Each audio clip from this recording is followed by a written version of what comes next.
ایک دلیر خاتون بزدلوں کی ہزار نسلوں سے بہتر ہے۔ حکومت کو بھی چاہیے کہ صرف قانون سازی نہ کرے بلکہ عملی اقدامات کرے۔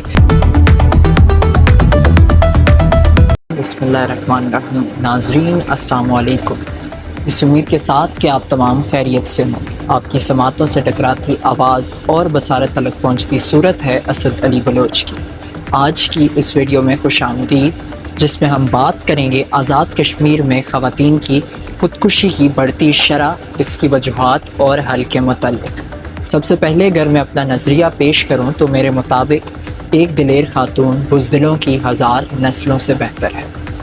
آزاد کشمیر میں حالیہ واقعات جو پیش آئے تشویش کا باعث ہیں۔ اگر تذکرہ کیا جائے ان واقعات کا تو مہینہ قبل پہلا واقعہ رپورٹ ہوتا ہے کہ جب قائد اعظم پل سے دومیل کے مقام میں ایک خاتون چھلانگ لگا کر خودکشی کرتی ہے۔ اسی واقعے کے سلسلے میں ایک اور واقعہ رونما ہوتا ہے کہ جب ایک خاتون اپنے کم سن سمیت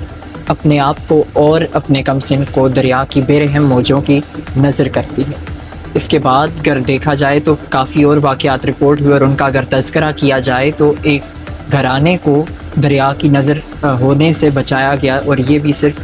بروقت کارروائی کی وجہ سے ان کو بچا لیا گیا، وگرنہ حالات ویسے ہی ہوتے اور وہ بھی دریا کی نظر ہو جاتے۔ اور ایک بنیادی طور پر اذہان میں یہ سوال ابھرتا ہے کہ آزاد کشمیر میں یہ چلن اتنا بڑھتا کیوں جا رہا ہے؟ جواب کے طور پر دو چیزیں سامنے آتی ہیں۔ ایک تو ہے کہ گھریلو معاملات میں بے سکونی، دوسری وجہ ہے مایوسی، جو کہ کسی بھی ٹینشن، کسی بھی آمدنی سے متعلق واقعہ معاملات میں بے سکونی کے متعلق ہو سکتی ہے، یا پھر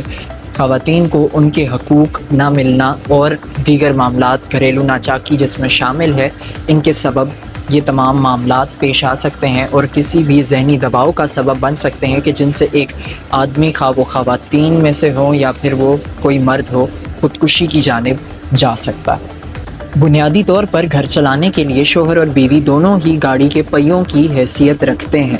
اور دونوں پر حقوق اور فرائض عائد ہوتے ہیں، لیکن اگر ہم آج کے دور کی بات کرتے ہیں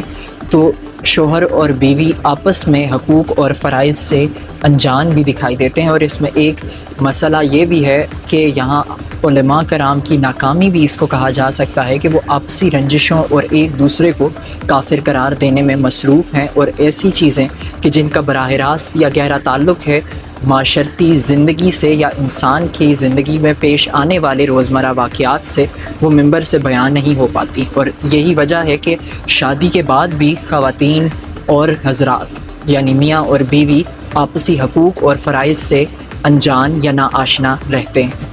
جو کہ گھر میں بے سکونی کا ایک بڑا سبب ہے۔ آزاد کشمیر کی اگر بات کی جائے تو یہاں پر مختلف سماجی تنظیمیں آزاد کشمیر کی حد تک ایسی سماجی برائیوں کے خاتمے کے لیے کام کر رہی ہیں، لیکن اگر وسیع طور پر دیکھا جائے تو وہ بھی ایسے معاملات کو وسیع طور پر ہینڈل کرنے میں ناکام دکھائی دیتی ہیں۔ اس کا ایک سبب وسائل کی عدم دستیابی بھی ہے، اس لیے حکومت کو چاہیے کہ ایسے علاقے یا ایسے دور دراز علاقے کہ جہاں پر ان سماجی تنظیموں کا رابطہ، وہاں پر ایسے سیمینارز اور ایسی کانفرنسز کا انعقاد یا اہتمام کیا جائے کہ جن سے آگاہی عام ہو، اور حکومت کو بھی چاہیے کہ حکومت ایسے اقدامات کرے کہ جن سے گھریلو زندگی میں خوشحالی پیدا ہو۔ انفرادی طور پر بھی ہمیں ایسے اقدامات کرنے چاہیے کہ جس سے ہم ایک دوسرے میں آگاہی پھیلائیں، لیکن آگاہی کی بنیاد ٹھوس وجوہات اور ٹھوس ثبوت پر ہونی چاہیے، چونکہ ادھورا علم بھی ہلاکت کا سبب بنتا ہے۔ اس کا ایک سبب یہ بھی ہے کہ خواتین کو ذہنی لحاظ سے اور قابلیت کے لحاظ سے معاشرے میں مزید توانا ہونے کی ضرورت ہے تاکہ وہ اپنے حقوق حاصل کر سکیں۔ اگر بات کی جائے آزاد کشمیر یا پاکستان بھر کی بھی تو خواتین اپنے حقوق کے لیے لڑائی لڑ رہی یا جنگ لڑ رہی ہیں، اور ابھی تک ان کو اپنے حقوق برابر طور پر نہیں مل رہے، یا صحیح طور پر ابھی تک ان کو ان کے حقوق حاصل نہیں ہیں۔ کہ جب ہم دیکھتے ہیں کہ پہلے تعلیمی دور میں ہی خواتین کو چیلنجز کا یا مشکلات کا سامنا کرنا پڑتا ہے کہ جب وہ اپنے پسند کے سبجیکٹس یا اپنے پسند کے شعبے میں داخلہ نہیں لے جا سکتی۔ مجھے آج بھی یاد ہے کہ میرا ایک خاتون سے جب رابطہ ہوا یا ہماری آپس میں گفتگو ہوئی تو ان نے مجھے بتایا کہ وہ شعبہ قانون میں داخلہ لینا چاہتی تھیں، لیکن گھر والوں کی وجہ سے یا گھر والوں کے انکار کی وجہ سے انہوں نے شعبہ قانون میں داخلہ نہیں لیا۔ اسی سے ہم اگر ایک قدم آگے بڑھتے ہیں تو ایک اگلا مسئلہ اور ایک بہت ہی بڑا مسئلہ ہے شادی کرنے میں ان کی رضامندی کا شامل نہ ہونا۔ شادی کے لیے بھی بعض ایسے مقامات یا آزاد کشمیر یا پاکستان کی بھی بات کی جائے تو خواتین کو یہ بعض جگہ پر حق نہیں دیا جاتا کہ وہ اپنے لیے خود فیصلہ کریں، اور ان پر کسی بھی انسان کو والدین اپنا صرف فرض پورا کرنے کے لیے تھوپ دیتے ہیں یا پھر ان پر مسلط کر دیتے ہیں، جو کہ ایک طرح سے فطری طور پر اور اسلام کی روح کے لحاظ سے بھی غلط ہے، جہاں پر اسلام میں بھی خواتین کو ان کی پسند کا اختیار دیا گیا ہے۔ اور آپ اس بات سے اندازہ لگا سکتے ہیں کہ ایک عمر کا بڑا حصہ جو کہ خاتون نے ایک اپنے شوہر کے ساتھ بسر کرنا ہے، وہ کیسے بسر ہو سکتا ہے کہ جب تک آپس میں انڈرسٹینڈنگ نہ ہو، خیالات اور سوچ نہ ملتی ہو اور آپس میں انس یا محبت نہ ہو۔ خواتین خود بھی بعض اوقات اپنے لیے وائس بلند کرنے میں، اپنے لیے آواز اٹھانے میں ناکام دکھائی دیتی ہیں، کہ جب